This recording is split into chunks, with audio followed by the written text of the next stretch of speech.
উত্তৰ শালমাৰাত KSCৰ চতুৰ্থ বাৰ্ষিক প্ৰতিষ্ঠা দিৱস উদযাপন। বঙাইগাঁও জিলাৰ উত্তৰ শালমাৰাত কমতাপুৰ স্বায়ত্তশাসিত পৰিষদৰ মুখ্য কাৰ্যালয়ৰ প্ৰাংগণত আজি দিনজোৰা কাৰ্যসূচীৰে চতুৰ্থ বাৰ্ষিক প্ৰতিষ্ঠা দিৱস উদযাপন কৰা হয়। কাৰ্যসূচীৰ মতে বৃক্ষৰোপণ, নাম প্ৰসংগ, কোচ ৰাজবংশী জনগোষ্ঠীৰ প্ৰাক্তন নেতৃস্থানীয় ব্যক্তিসকলক সম্বৰ্ধনা, কোচ ৰাজবংশী জাতি উদ্ধাৰৰ বাবে গুলীবিদ্ধ হোৱা আৰু ঘূণীয়া হোৱা সংগ্ৰামী নেতাসকলক আৰ্থিক অনুদান আৰু সম্বৰ্ধনা জ্ঞাপন কৰে।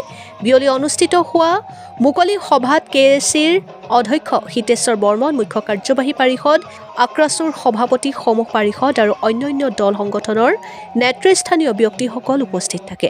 শেষত জনগোষ্ঠীটোৰ বিভিন্ন লোকসংস্কৃতি প্ৰদৰ্শন কৰা হয়। Bureau report, Arunoday Assam.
হয়, আমাৰ মাননীয় জনপ্ৰিয় মুখ্যমন্ত্ৰী ডক্টৰ হিমন্ত বিশ্ব শৰ্মা ডাঙৰীয়াৰ নেতৃত্বত বিজেপি চৰকাৰখনে আমাক কমতাপুৰ স্বায়ত্তশাসিত গঠন কৰা দিয়াৰে পৰা আজি চতুৰ্থতম প্ৰতিষ্ঠা দিৱস 4 বছৰ আজি অতিক্ৰম কৰিল, 4 বছৰত ভৰি দিলে।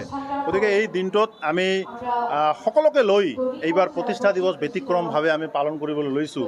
বিশেষকৈ আমাৰ কোচ ৰাজবংশী সংগ্ৰামত যিসকল শ্ৰদ্ধাৰ আমাৰ ৰাইজে বহুত ঘূণীয়া হ'ল, কোনোবাই গুলীবিদ্ধ হৈছিল, সেই তেখেতসকলক এইবাৰ বিশেষভাৱে আমি আজি ইয়াত সম্বৰ্ধনা জনাম, মানপত্ৰ প্ৰদান কৰিম আৰু কিছু তেওঁলোকক আমি আৰ্থিক 10,000 টকাকৈ আমি অনুদান আগবঢ়াম আৰু গামোচা ইত্যাদিৰে সম্বৰ্ধনা জনাম। এইটো এই কাৰণে আমি প্ৰদান কৰা হ'ব যে এইবাৰৰ পৰা আৰম্ভণি প্ৰতি বছৰে আৰু অধিক আমাৰ ঘূণীয়া হোৱা ব্যক্তি আছে, তেখেতসকলক আমি পৰ্যায়ক্ৰমে নিৰ্যাতিত আমাৰ জেলত যোৱা ব্যক্তি আছে, তেখেতসকলক পৰ্যায়ক্ৰমে আমি সম্বৰ্ধনা বা আমাৰ ফালৰ পৰা আমি আৰ্থিক অনুদান আগবঢ়াম।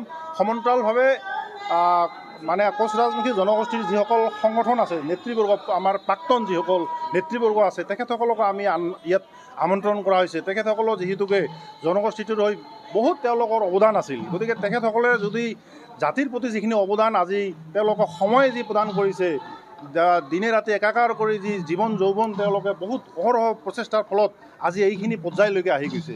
গতিকে সেইসকল মহান প্ৰয়াত আমাৰ যিসকল প্ৰাক্তন যিসকল আছে তেখেতসকলক আমি আজি ইয়াত সম্বৰ্ধনা জনাম। লগতে আমাৰ প্ৰয়াত যিসকল নেতৃবৰ্গ আছে তেওঁলোককো আমি ইয়াত শ্ৰদ্ধাঞ্জলি অৰ্পণ কৰিম। ইতিমধ্যে আজি সেইখিনি আমাৰ কাৰ্যসূচী, ৰাতিপুৱা বৃক্ষৰোপণ, বন্তি প্ৰজ্বলনেৰে আমাৰ কাৰ্যসূচী আমি আৰম্ভ কৰিছোঁ ইতিমধ্যে। আৰু এইবাৰ ৰাইজে বিচৰা ধৰণে আমি আমাৰ অট'নমাছ কাউন্সিলখন আমি আগবঢ়াই লৈ যাব বিচাৰিছোঁ। বিগত দিনত আমাৰ যি জ্ঞাতে অজ্ঞাতে কিছুমান যদিও ভুল ভ্ৰান্তি আমাৰ হৈছিল, গতিকে এইবাৰ যাতে আমাৰ ভুল ভ্ৰান্তি নহয়, যাৰ কাৰণে সকলো সংগঠনক আমি ইয়াত আমন্ত্ৰণ কৰিছোঁ। কোচ ৰাজবংশীৰ লগতে আমাৰ ইয়াত বসবাস কৰা খিলঞ্জীয়া জাতি জনগোষ্ঠীৰ প্ৰতিটো সংগঠনৰ নেতৃবৰ্গক আমি আমন্ত্ৰণ জনাইছোঁ। সকলোৰে পৰা আগন্তুক দিনত নিশ্চিতভাৱে আমি দিহা পৰামৰ্শ লৈ জ্যেষ্ঠসকলৰ পৰা পৰামৰ্শ লৈ আশীৰ্বাদ লৈ আগন্তুক দিনত কমতাপুৰ স্বায়ত্তশাসিত পৰিষদখন আমি ৰাইজে বিচৰা ধৰণে আমি আগবাঢ়ি যাব বিচাৰিছোঁ। শিক্ষাৰ ক্ষেত্ৰত আমি নিশ্চিতভাৱে কাম কৰিব লগা বহুত আছে। যুৱ প্ৰজন্মক সঠিক দিশত লৈ যোৱাৰ কাৰণে আমি আগন্তুক দিনত পৰিকল্পনা কৰিছোঁ। সমান্তৰালভাৱে আমাৰ জনগোষ্ঠীটো সহ এই অঞ্চলত এখন নিৰ্বাচনৰ জৰিয়তে কিদৰে এখন শক্তিশালী অট'নমাছ কাউন্সিল আমি পাব পাৰোঁ, সেই দিশত আমি আগন্তুক দিনত পৰিকল্পনা কৰিছোঁ। আপোনালোকৰ চেনেলৰ জৰিয়তে সমগ্ৰ কমতাপুৰবাসী, অসমবাসী ৰাইজ সকলোৰে আমি সহায় সহযোগিতা কামনা কৰি সকলোকে কমতাপুৰ স্বায়ত্তশাসিত আজিৰ ৪ৰ্থতম এই প্ৰতিষ্ঠা দিৱসৰ শুভ মুহূৰ্তত সকলোকে আমি শুভেচ্ছা শুভকামনা জনাইছোঁ।